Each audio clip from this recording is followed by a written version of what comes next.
I am unashamed. What about you? Welcome back to Unashamed. We got the band back together. We did. Zach, you were here. I flew studio. You flew in just for today. Jill picked me up at the airport. Jill's here as well. Jill drove in, and I flew in. Yeah, does that seem weird that I drove 11 hours to pick him up at the airport? That was the plan? That was the plan. I'm That's what Zach the family does. chauffeur. You gotta have people. That's You're the his thing. survey team. You know how go you in. said you had people? I got people now. Jill. Yeah. Jill's my people. You just now realizing that? Jill, so I pull in and 10 o'clock last night, coming in from a flight myself, and there's this giant van. I'm talking about giant. It's like one of those big party bus limo vans. Oh yeah. And it's blocking half the driveway. It's a 14-seater. Well, because it was converted. First I thought, did Meals on Wheels come to my house on accident? Yeah, this is like a church bus. It's huge. That's what we drive. And you now. own it or you rent it? No, I own it. It's my everyday car. It's what I take Ruth to school in. Along with 12 other children. It's Apparently. been reduced to a 9-seater. It holds 9 people right now. Yeah. As it sits in the park. Well, y'all needed as many kids as y'all have. We did. It's a How many kids comfortable ride. do you have? We have 5. Yeah. Last I counted. Well, 6 if you count my son-in-law. We do have one married. We have to count Sure. them. So- It gets complicated at this stage 6. of life. Yeah. So, but we can all go on a trip together. That's why I got it. We can all fit. We can go somewhere together. All the kids that still live at home always have an extra kid. So, Well, she picked me up because I actually did a father and son trip. I was being a good dad. So I took Fred. Did some camping out in the woods. Not camping. I took Fred to a little place we'd like to call San Antonio, Texas. Oh, you've been in San Antonio. Oh, yeah. For a little Final tournament. Four little action? tournament they call the Final Four. You guys Ah. may have heard about that. So, I watched the last 10 seconds. well, you That's all you needed. that was a That's good That was all the you best needed. part. yeah. Yeah. No, it kind of nothing happened. He It went up to shoot. was anticlimactic. Yeah, dropped the ball, scramble around. I was like, I didn't even know who was ahead. Yeah. Florida was ahead. They won. They won. Florida Go won. Gators. I said, boy, I'm going to have to hear about Congratulations, this for a Zach. month. I mean, I knew you'd come in excited. Fred's here too Fred's somewhere. here. Fred's excited. He loved it. I Yeah. upgraded my seats. It was, the whole thing was kind of a. I asked him how much he spent on the tickets, and he said, "Oh, I don't remember." I said, "Oh, you remember down to he the knows. cents." Trust me. And I'm going to find that number. I said, I said, I don't remember exactly how much I spent. Yeah, I'm going to find that number. So I got a question, Jill. So Alabama, you're an Alabama fan. Mm-hmm. We're LSU fans. Zach's a Florida fan. So they were right there. They were like in the Elite Eight. So when the plans were being made for this trip, was there any talk about it being a family trip instead of just a father and son trip? That's interesting that you bring that up. I was just curious because I feel like y'all been gossiping about me while I was That's gone. interesting. I'm just asking the because questions here. I don't know. Well, so Zach made it sound like he took his son on a father-son trip. That's how he opened, right? Yeah. But what he didn't say is that, no, his brother went as well with his entire family. Yeah, wife, kids. Brought his kids, wife, They're all Florida fans. No, okay. That's questionable. But yeah, so when Zach comes along as like the creepy uncle without his family. Yeah, it's kind of weird. Yeah, he was like, I'm going to go have a vacation with not my family, but I love you guys. No, the plan started. We're going as a family. Alabama could have very well been in it. They were right there. Yeah. They were a game Who away. beat Alabama? Duke. Yeah, Duke. Okay. Well, that was Yeah. a quality loss. It was Yeah. a tough loss. But it was this, family trip. It's going to be awesome. It's going to be the second we lost. I mean, it wasn't, he was like on that computer, just like, oh, that's 2 less tickets I got to buy. I'm going to knock this out. I'm going to nail it down right now. That's why he upgraded, because he bumped you off the docket. Flying first class. Fred gets off the flight. He's like, man, that was Well, to be fair, the first class was an To upgrade. be fair, there's no fair in this situation at all. No fairness. And I'll be honest, I've been hot about it ever since. Yeah. But I knew he had a hot take. She told me two days ago she was over it, though, but apparently there's some unresolved. Well, you know me. I'm just trying to dig in there and help your relationships. You know what they say about resentments. No expectations. I'm sorry. You know, sometimes those buried things expectations are come back to life. premeditated resentment. So we're dealing with the marital So problems. did you stay at a first class hotel as well? No, that was a whole nother So deal. you chinched on the hotel to have the nice seats. Well, when I bought the hotel, the last everything was booked. I got Motel 6, but it was $350 a night, which is I was like, whoa, this is like. But it looked nice. I was like, well, it looks clean. But it's a Motel 6 too. So you kind of $350 a Motel 6. That's what I said. I thought maybe they've redone the whole thing down there. I mean, who knows? I get down there. I mean, this thing. they did it because people needed a room. They did. Exactly. The price went up. Yeah. So if you look around the perimeter of the hotel, it looked like Skid Row. I mean, it was just like. Oh, yeah. I mean, You were there. I mean, it was. Luckily, you had your orange hat on. I had my orange hat on. Because if the shooting broke out,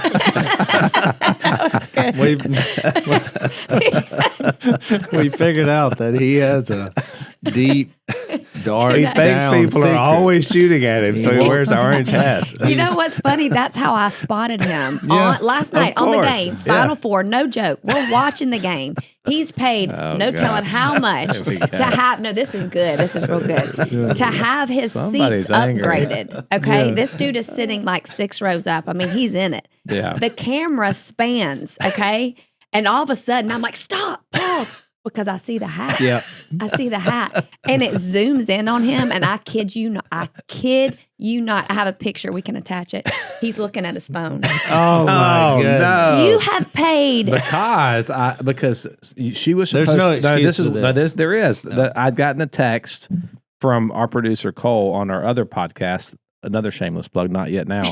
And she did not do her job, which was to come up with the title description. Because So I was had- taking care of your kids. So- Somebody had to pull the slack. I feel Somebody like- had to I- drive I feel 11 like- hours. I had feel to like take we- care of the kids. I feel like we need to speed this thing along because I think we're right where we need to be. We're working through issues. You've done a lot of counseling with couples. I mean, I feel like That's what this has turned into. That's what this has turned into a we'll conversation. take any advice. Well, Well, 1 + 1 is 1 in the Bible, and so math. Unless you're going to the Final Four. Yeah. And then 1 + 1 means you get left out. I said I Pick didn't me up go. at the airport in West Monroe. That's where it went wrong. What part? That they lost? Well, no, when you're going to San Antonio, a little Yeah. place called San Antonio, that Yeah. little part of the speech, Yeah. 1 + 1 means 1. She's in. Okay. Yeah. I just Well- assume I'm my wife. always in. Yes. I assume my wife is in on all trips and all functions until and otherwise anybody else is a +1, right? notified. Hey, and you follow Yeah. that advice too. You and Lisa do not For travel. years I've said we apart. never always have to travel together. That's why these Sometimes people will come to me and they'll say, "I'm going to tell you this, but don't tell anybody," including your wife. And I draw a line there. I said, "No, 1 + 1 is 1." And they're like, "What do you mean?" I'm like, "If you tell me, you told her, so Mhm. deal with it." I don't disagree with that, but you have Well, to I keep hope it- not. No. That's a biblical No, concept. I'm saying, what I'm saying though is You're the- fighting God now. This is why this is what I feel like. I'm on the flashback when me and Jill first got married. We talked about this on our other podcast just last week. So this is an ongoing. No, not this is Intervention. No, it's something separate. We went to Oh. we did This is another premarital counseling Yeah. after we got married because we were apart during our engagement. Well, that explains everything. Yeah. You waited too late Yeah. to get it worked No, out. I knew when I walked in there. I got the same feeling with you guys. As you sit down with Jill, and she's more charming than me, and I'm a lot. that's true. I'm a lot more susceptible to be pegged as a villain. Well, you got on a bright orange. Yeah. Target. No, Shoot but me. that's some kind of emotional. Don't hurt me. Yeah, because I've been wounded. Yeah, I know Yeah. that. I mean, you think about being raised in the family I was raised in. All the older All cousins. goes I mean, back to when he was Oh, 12 or boy. 13. I mean, He would I come was over too here. rough on him. He Yeah. would come over here during Christmas For holidays. real. Yeah. I was mean to your husband when he was a kid. I'm admitting it, but he deserved it. Everybody has to learn. Yeah. Either grow up or get out of the way. The train's moving on. Anyways, So welcome back, Zach. It's Well, good to have you back in it's studio. good to be back. I did leave that hotel though. I told the guy this is not what you advertised, And he's like, well, it's what it is. No, I said, I'm gonna have to side with Motel 6. Me on too. this. "No, For anybody, When the to best think, thing they can say is we left a light on, then basically they're saying you get what you get. they've written songs about it. There's jingle. You knew That's what right. you were getting into. they would When- not refund my money."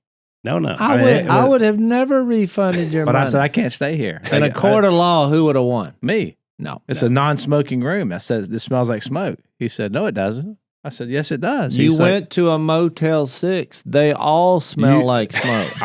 then you need to advertise. The room is a smoking room. I've noticed being around Zach more and more that he's pretty tight when it comes to money. He has rich young ruler tendencies.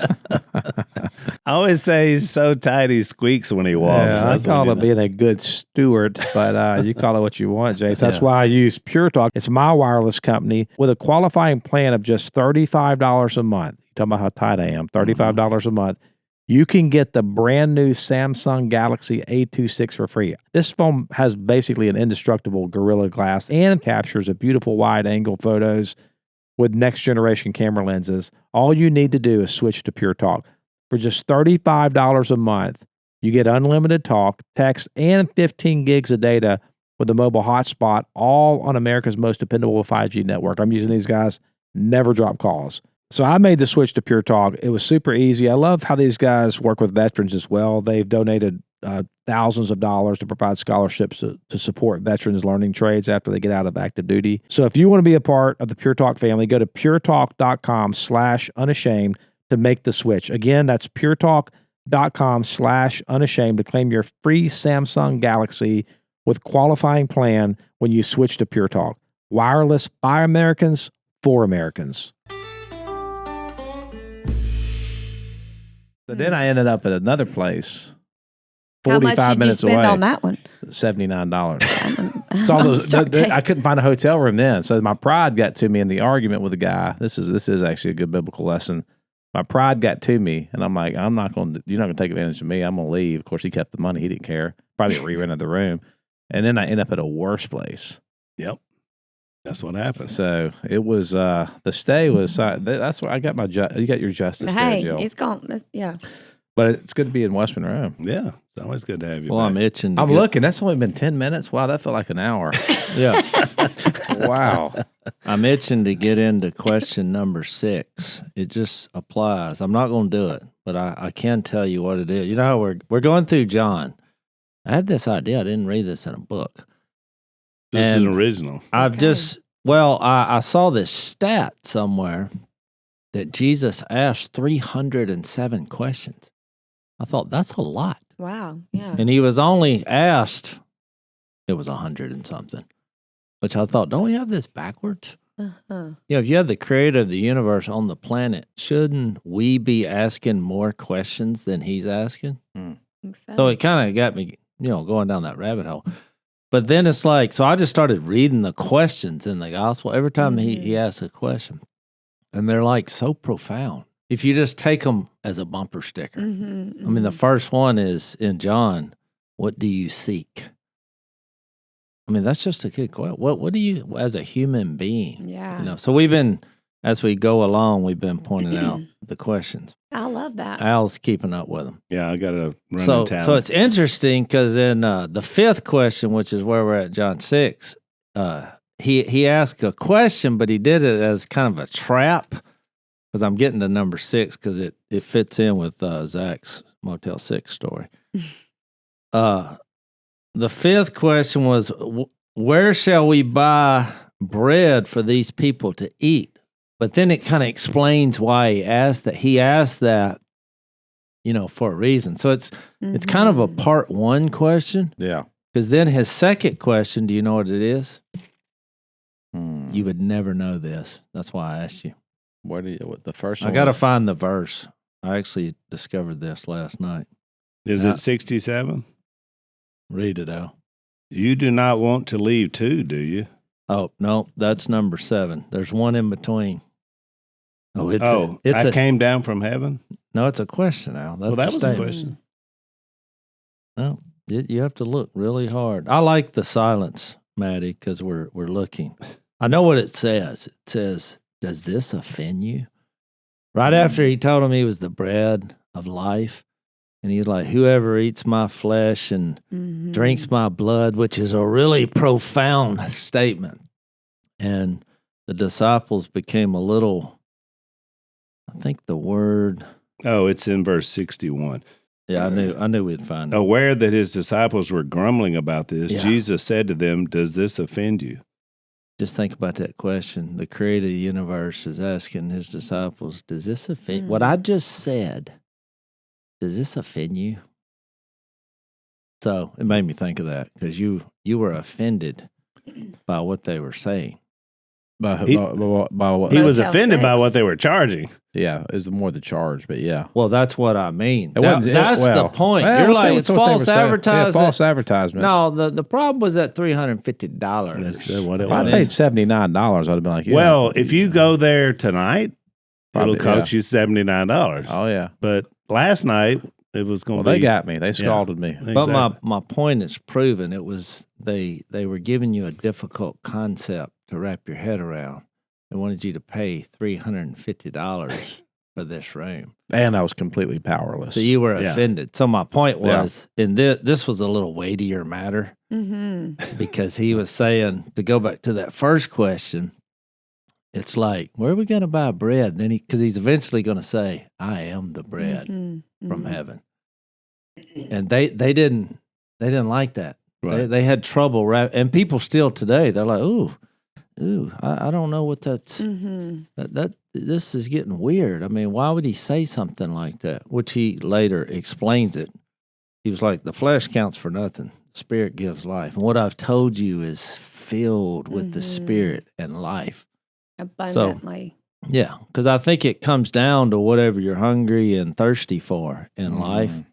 And so he depicts bread that you buy at the store as something that will spoil. Because even though you eat it, you're like, "Well, I got to eat to live, but we're going to die anyway." He's like, "But if you get in on this bread, Yep. me, Well, you will live." and what's unique about it's the same basic conversation he had with the woman at the well, and there it was about water. Remember the living water and You drink this drink, you'll never right? be And she's thirsty like, again. "Oh, tell me where to get this water, so I want to come down here every day." And he's like, "Nah, we're talking Yeah, about well, he something says else." the same line. Right. He said in there, "You'll never thirst," and here he says, "You'll never be hungry." Well, Right. and it's beautiful because she gets it. She does get it because she ends up leaving the physical water. What she came to get, she came to draw the physical water. Left the jar there. Left the jar there. That was not important. That's right. Ran back to the town. Yeah. That's exactly right. I'm gonna meet Well, this guy. the whole deal I brought up these questions is because I can never go. If I ever hear Missy say, "Oh, we got some people coming over, we got to go," because we're always doing that. It's like, "Oh, we forgot the bread. Go get the bread." But I think this makes me always remember that no matter, we may give our guests bread, but we better give them Jesus based on John chapter 6. That's good. That's good. I mean, I think that's what his point is. And I practically. don't think you understand that scripture and what he's saying until you taste that bread, until you taste Jesus, Oh, until you exactly. experience, you have that moment where you feel full, maybe for the first time. And no one can explain that to you until you That's meet him. exactly Yeah, right. You know? exactly.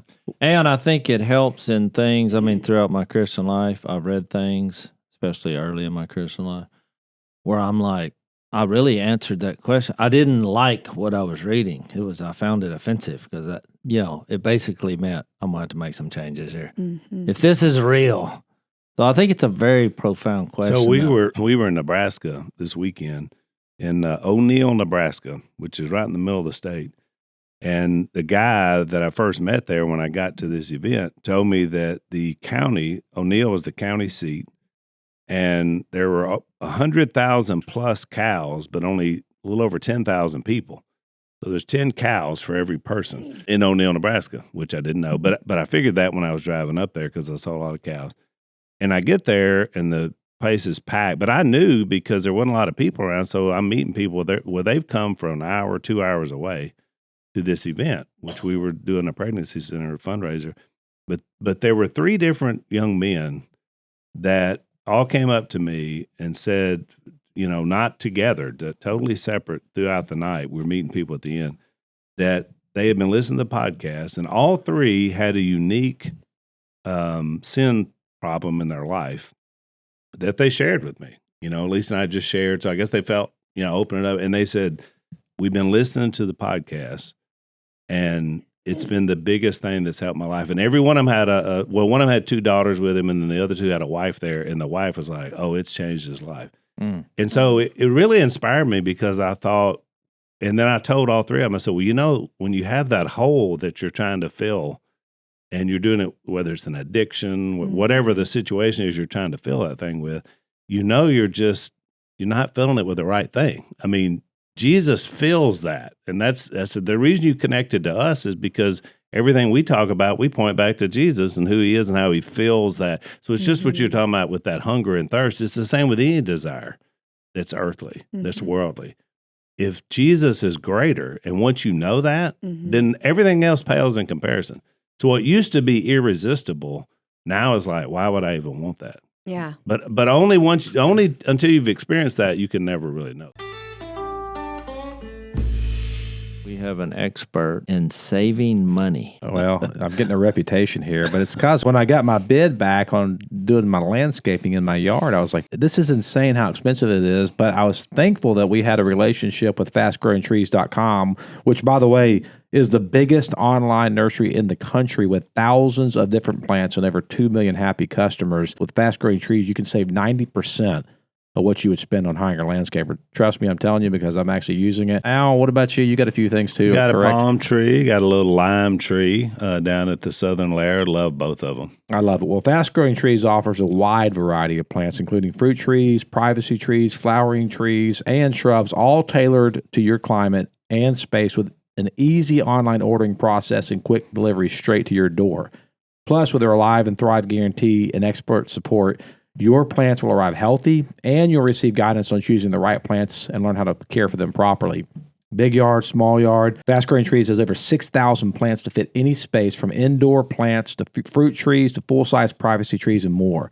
Whether you're looking to add privacy, shade, or natural beauty to your yard, you can talk to a plant expert about your soil type, landscape design, and how to take care of your plants and everything else you need. No green thumb required. This spring, they have the best deals for your yard, up to half off selected plants and other deals. And listeners to our show get 15% off their first purchase when using the code Unashamed at checkout.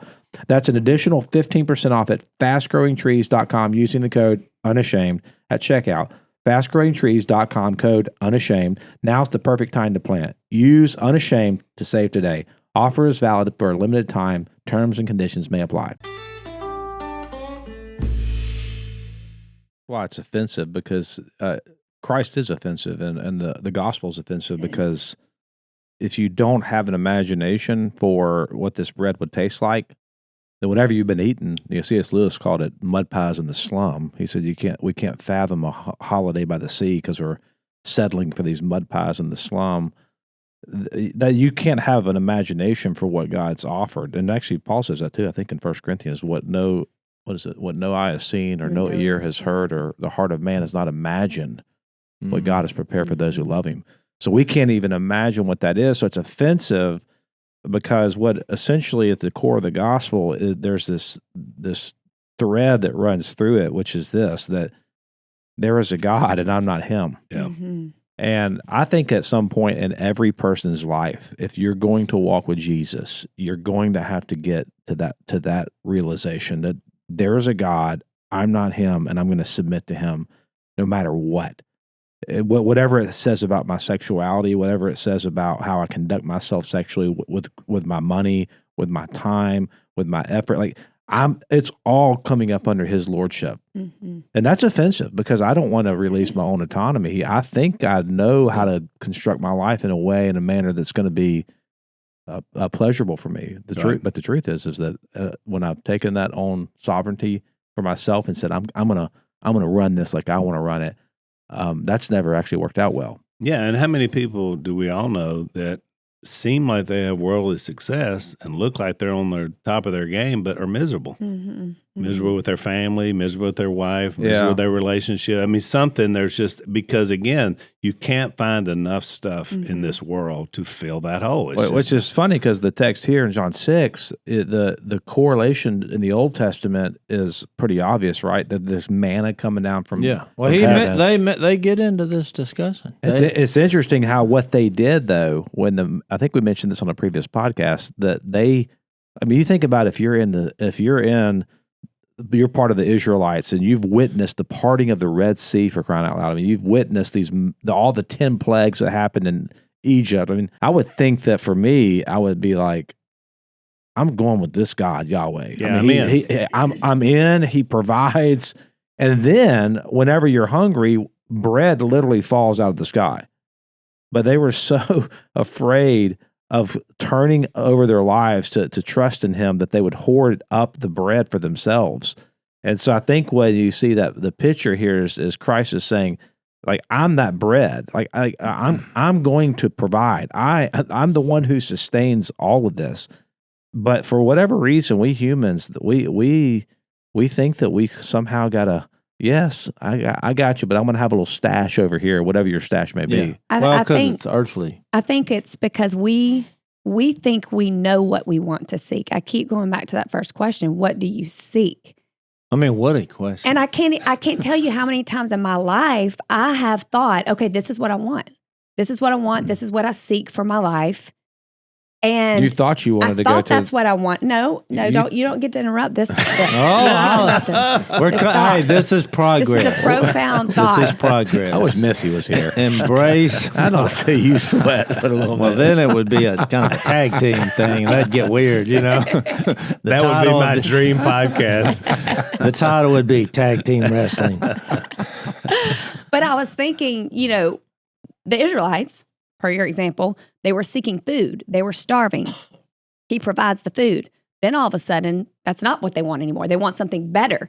We're always shifting. Yeah. And we're shifting based on what the culture is showing us is the next best thing. Or, well, now I need a husband. Now I need kids. Now I need the house and the white picket fence and all this list of things. And we shift what we seek so often. But if we just stop and think to ourselves, maybe I don't know what I need or want. Yeah. Maybe I need to let the Lord show me. Yeah. That's good. And when I do that, usually what I thought I wanted, that's not even, It's almost like That's not what I a want. light switch comes on. yeah.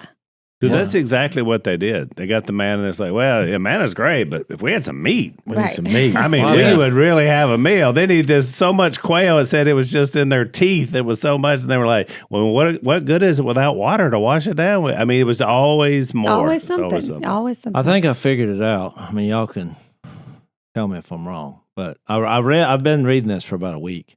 Seems like it's a week since I've seen you. Has it been a week? It's been a week, John. Yeah, I've been we do reading this every week. I've been reading this for a week. You think you know these passages, and you read them, and all of a sudden, you a light switch comes on. So they brought up your point. I want to read what you mentioned. So, because he does this miracle. He takes what was it, 2 fish and 5 loaves? 2 fish, 5 loaves. Basically, so- a happy meal for their So then you have culture. the walking on the water, which the story of that should have come out. Remember, they were doing like an investigation into how they saw the boat leave with the disciples, Yeah. but they're like, well, Jesus wasn't with them.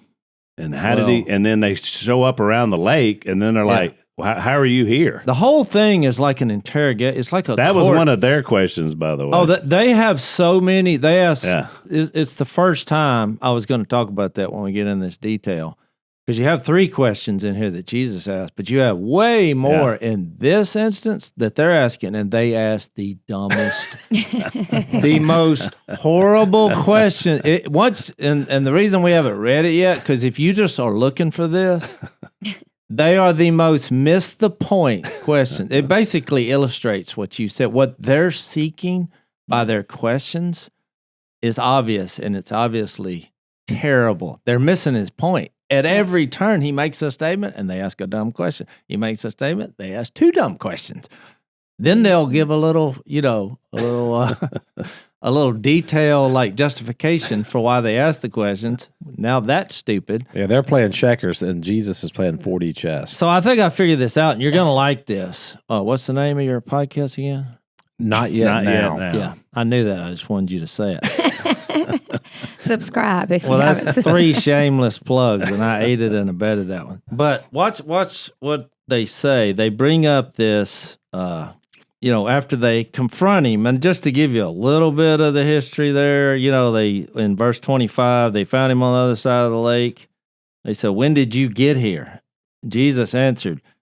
He didn't answer their question. He says, "I tell you the truth, you're looking for me not because you saw miraculous signs, but because you ate the loaves and had your fill." Well, the question was, when did you get here? He's like, the reason you're looking for me is you want some more of that bread and fish.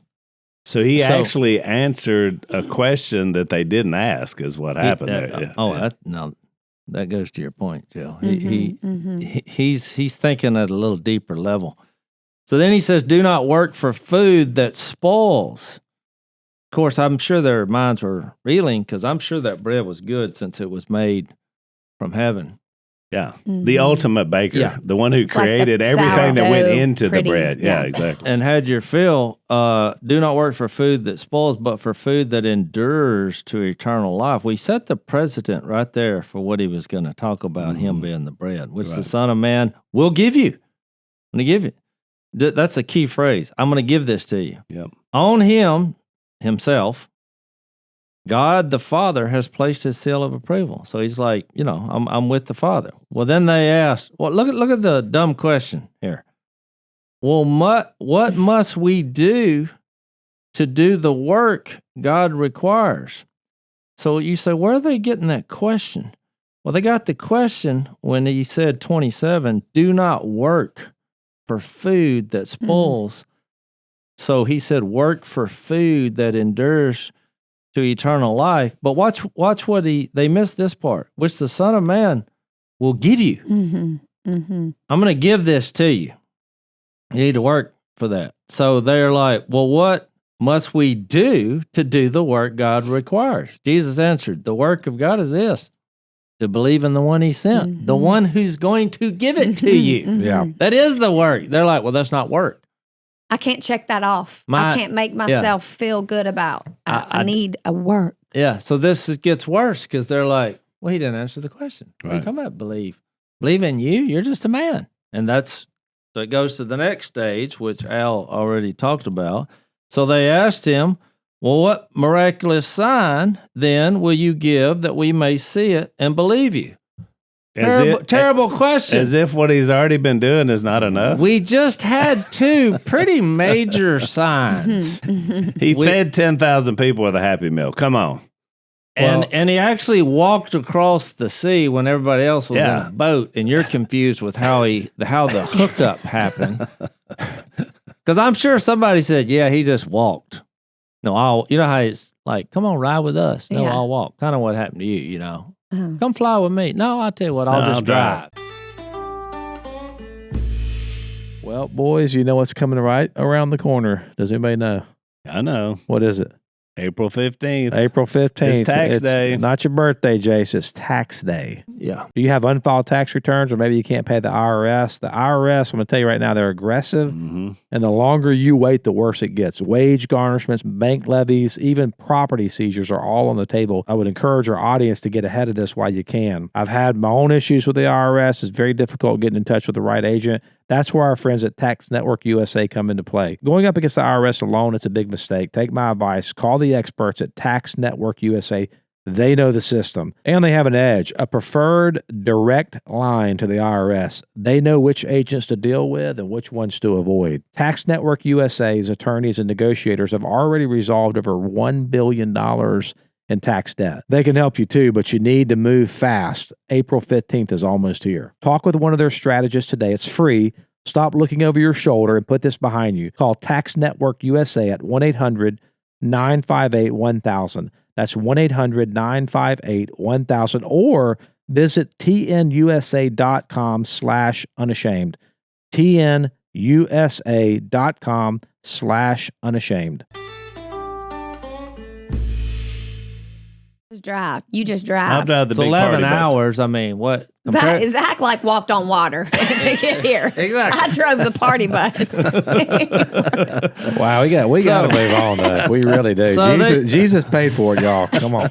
So then then another question. What will you do? Not only did they say, what kind of sign? Well, what will it be? We want a specific sign. Now then they throw this in. Our forefathers ate the manna in the desert. As it is written, he gave them bread from heaven to eat. So now why would they just bring this up? Because obviously they know what happened back here on the grass. Yeah. Why are you bringing this up? Right. So they must just think it's a trick. It was some sort of trick. How did they get that much? How did he pull that off? Right. So show us another trick to validate the one that you And just... I love that they're dropping a little book, chapter, and verse on Jesus. Yeah. But think about what Paul says he says the Jews demand miraculous signs, and the Gentiles demand wisdom or like intellectual argument. Yeah. But we preach Christ and crucified. So Paul's acknowledging kind of this spirit of what you're reading right now. I agree. Now look what his answer was. I tell you the truth. It is not Moses who has given you. Look, this word give keeps coming up in this whole chapter over and over and over. Who has given you the bread from heaven, but it is my Father who, see, I told you it keeps coming up, who gives you the true bread from heaven. For the bread of God is he who comes down from heaven. Here it is again. And gives life to the world. Now, I wanted to read that because he then picks up the thing with the manna later on. Yeah. But do you know what I found fascinating, which I said I think I kind of figured this out, is there's a phrase also mentioned. Now, give is in here a lot. From heaven is mentioned 10 times in this chapter. This came from heaven. And give is when a give is used, I do want to note this, it's present tense. Yeah. It's like happening. Yeah. Yeah. I think that's important. So I just thought, most of the time when you hear the word heaven, it's in a context of I can't wait To go to there. go. And we have a phrase 10 times in one chapter, in one conversation. You're like, surely it can't be 10. 10 times. This came from heaven. The man, you remember the man? That came from, see, he hit God's argument was Jesus, through Jesus here. It wasn't Moses who gave you that. That's It right. was my Father. Yeah. The same one who's given you this current bread of life, what just happened, and then he's eventually going to say, I am the bread of life from heaven. But it goes back, look, to the same theme in John 3. But you remember when John the Baptist, he figured this out, same concept, in 3:27. Remember when they were having the argument about who was baptizing more, John or Jesus' disciples? That just happened to come up after this conversation about being born again.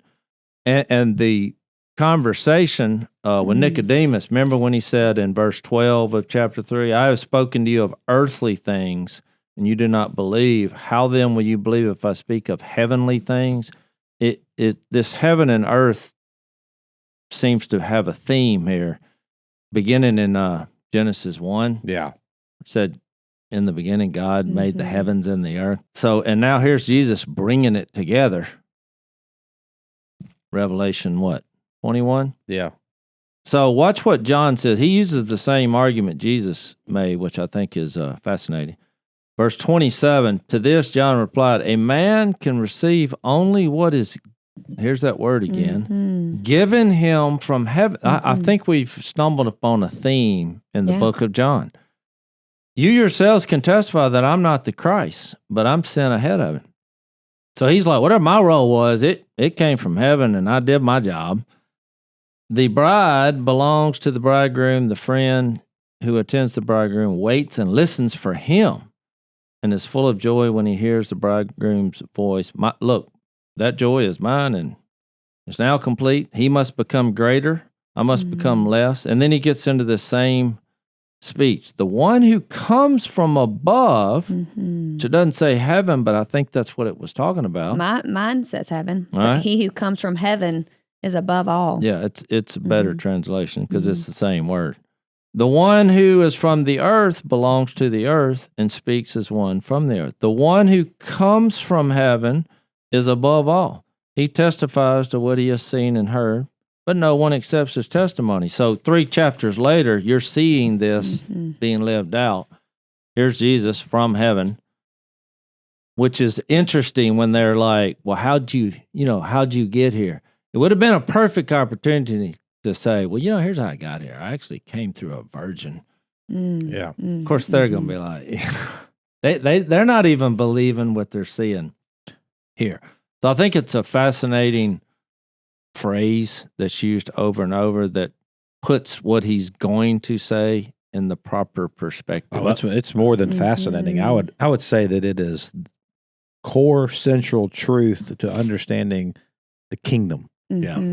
If you think about what this podcast, our podcast is called Not Yet Now, because it's about the kingdom of God being not yet here, but it is here now. So it's here now, but not fully here. But why does it matter? Everything Jase just said, because I do want to sit in this for a minute, because I think this is so good. This is the key. Well, it's 10 times in the chat. I mean, because just think about how many rare times but that it flies in the face of how most Christians have grown up thinking about heaven. Yeah. We're directionally challenged when we think about heaven. We think it's us going there. And this world is not my home, as we used to sing. I'm just passing through. My treasures, they're laid up somewhere beyond the blue. They're way out there. It's way out there. But what the scripture says here is, for the bread of God is he who comes down from heaven. So now the direction is actually the opposite. We're not going to heaven. Heaven's coming to us and gives life to the world, not death. Christ comes and brings life to the world. This is not an escape hatch plan. This is not how we're going to get off planet Earth. Planet Earth is going to be redeemed. I mean, this will change the way you see everything, because now everything has more significance. Yeah. It's not the world's going to hell in a handbasket. It's that God's going to redeem the world. He's going to, the whole physical universe. Well, that he is. He is redeeming the world. He is redeeming, present tense, and there'll be a moment when we're like Elijah. He opens our eyes, like when he opened Elijah's eyes and he sees the angel armies just going at it. Oh, exactly. Why do we think that stopped? Why do we think that was just for that moment in time? It's crazy. And we talk about him being the ladder. You read a verse earlier, Jase, in 27, when he said, on him God the Father has placed his seal of approval. And it's interesting because on my deep dive looking at this word seal, it's the same word Greek word used in Matthew 27 when the seal was put on the tomb by the Romans. In other words, you can't crack this. But listen to this. It's the same word here where you were just reading in John 3 in verse 33. The man who has accepted him, talking about Jesus, has certified, that's the same word, the seal, that God is truthful. For the one whom God has sent speaks the words of God, for God gives his spirit without limit. And so the same idea comes, because a lot of us say, well, how does heaven come to earth? Well, Jesus came and brought heaven to earth. Yeah. Look, then he went back, but he sent his spirit to live in us. So that's why when you get over to Ephesians 1 that says we have the spirit as a deposit guaranteeing our inheritance, the deal is you're living that now. Yeah. You're just awaiting the final step. Well, think about it's not yet now. It's the people who would have a bad understanding of this might say something like, I heard a preacher one time say, I can't wait to get out of this meat suit. Talking about his own body, like it's a meat suit, just like, I'm like, but Jesus incarnates into a body, like that means something. Like that God became king in a body. He was in a body. So this physical bread matters. The physical universe matters. God is coming in. He's breaking into our world, and he's making all things right. To me, that is a gospel that will preach, because I grew up hearing only the gospel of death, meaning Jesus died to save me from my sin, and that was it. Yeah, I'm like, and what? And he gave himself for the life of the world. Yes, died for my sins, so that I may live and have life and life abundantly. Al, you came to Christ, one of the key moments was my mom inviting you somewhere. Do you remember where it was? Camp Chioka. Camp Chioka. So Yeah. for us, our family, camp's always been a big part, Christian camps, working with kids. What I loved about your mom was she was willing to invest into me. She Yeah. knew as a kid my future, what I was going to need, especially in the circumstance I was in. So I love that about your mom. Yeah, that's why we love our partners at the Tomorrow Clubs, because they focus on discipling and teaching young children about the love of Jesus Christ. They started back in Ukraine in 1997, and they've grown to become the country's largest children's ministry in Ukraine. That's incredible. 3 years ago, war in Ukraine turned everything upside down, but in the midst of it all, God opened doors. And as families are forced to flee their homes, Tomorrow Clubs offered hope to kids who are facing unimaginable hardship. And today, against all odds, the ministry in Ukraine is growing. I love this.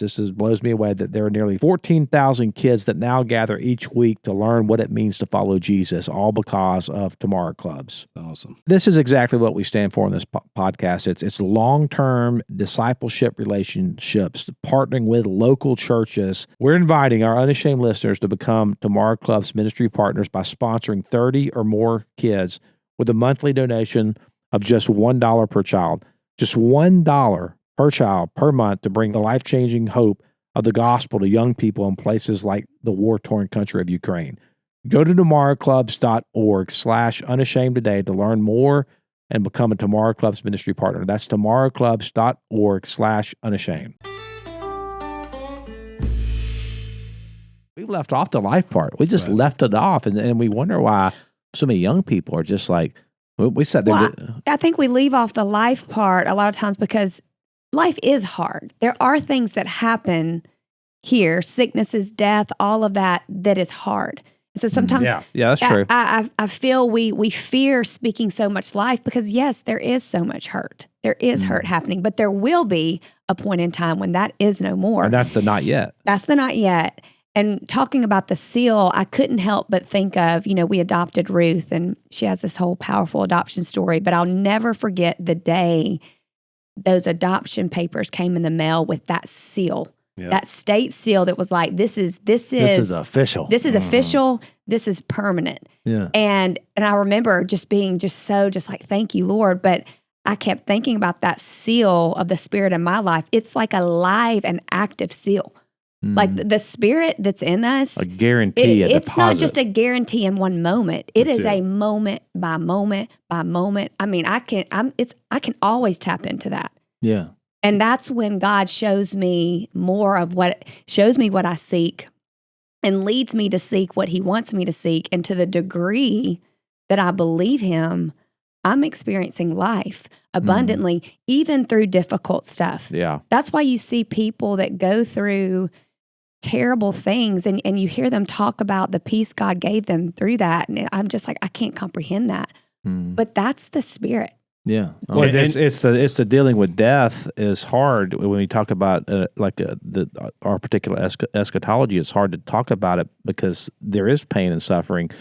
On one side you've got, like, I remember sitting in front of these college kids when we were doing college ministry here at ULM, and I thought, if I have to sit there, like my thought was, I'm sitting here looking at 18-year-old kids, and at the time I'm like, I'm going to tell them, come to Jesus.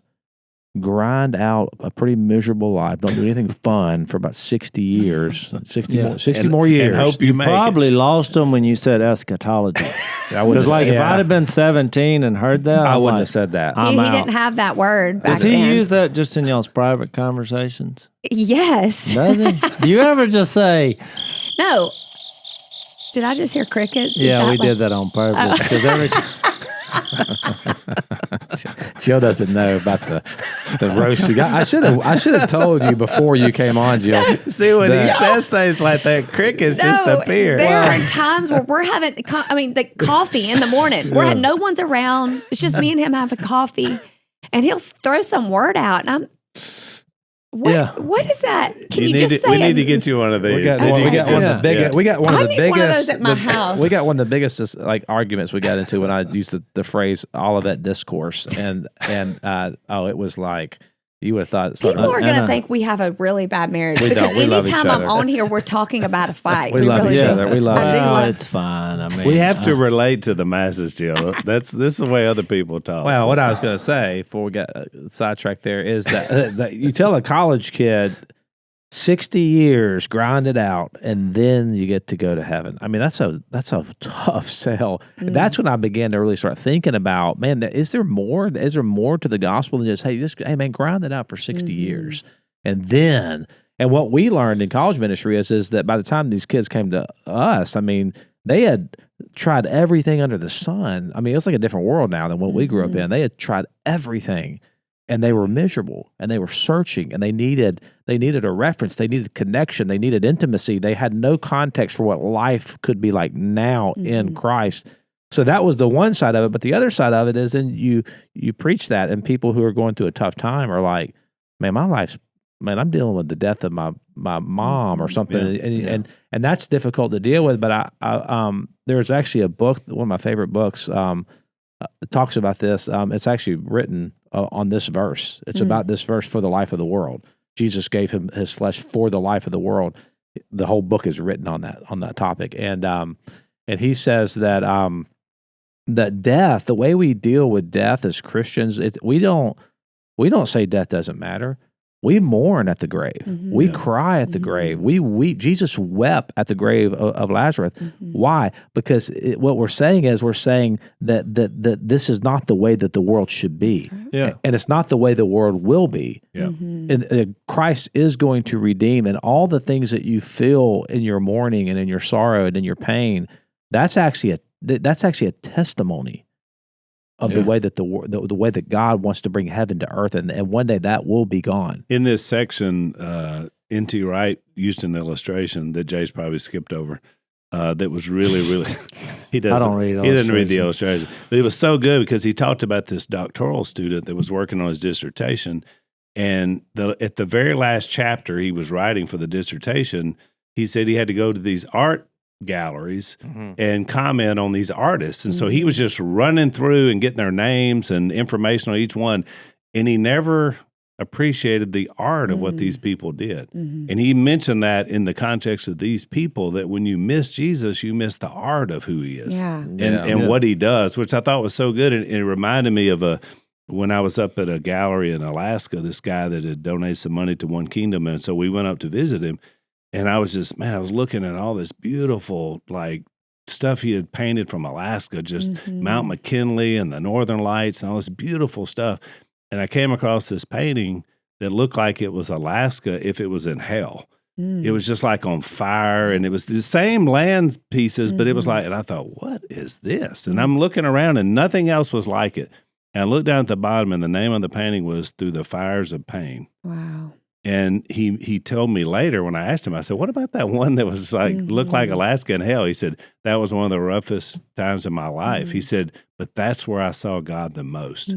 Not as much in the beauty of everything I see every day, but he said, I saw him through the fires of pain. And I thought that's the beauty of what you miss, if you miss Jesus. I think that's the point of the whole Bible, because everybody, I would say the number one question on why there's no God is how come there's so much suffering and evil in the world?